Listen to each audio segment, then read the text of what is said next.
చివరిగా ఒకే ఆట. ఓడిపోతే ఇక సారపట్ట పరంపర జన్మలో పోటీ అంటూ స్టేజ్ ఎక్కకూడదు. ఒప్పుకుంటావా?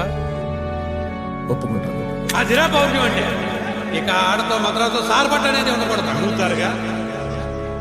మా అన్న ఈడేప పరంపరగా ఆడేవాడు.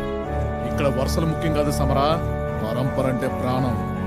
తను చెందిన పరంపర ఎలాగైనా గెలవాలన్న కసి అన్నిట్లోకి సార్పట్ట పరంపర టాప్ లో ఉంది.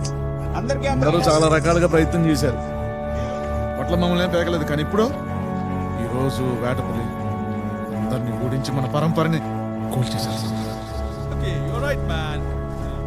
పెద్ద పెద్ద బాక్సర్లందరినీ పేరు తెలియని బచ్చగాళ్ళే ఓడించి మూల కూర్చోబెట్టారు. మన దగ్గర ఉన్న అగ్రెసివ్ ఫెల్లో వాడు ఏ రోజైతే కత్తి చేత పట్టాడో ఆ రోజే బాక్సింగ్ ఆడి అంత కోల్పోయాడు. గురుజీ ఏం మాట్లాడుతున్నారు మీరు? తప్పు చేస్తే సరి చేసుకోకూడదా? అంటే ఎప్పుడు ఇలాగే ఉండిపోవాలా? ఆ గతం మర్చిపోయి బయటపడి మారిపోవాలని చూస్తుంటే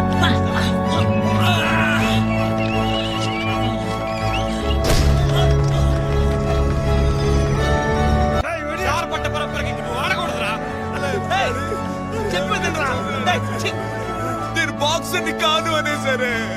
నేను బాక్సర్ని కానా? నేను బాక్సర్ని కానా? ఎవడు రాడు? ఈడు బాక్సింగ్ కి పనికి రాడన్నాడు. లేరా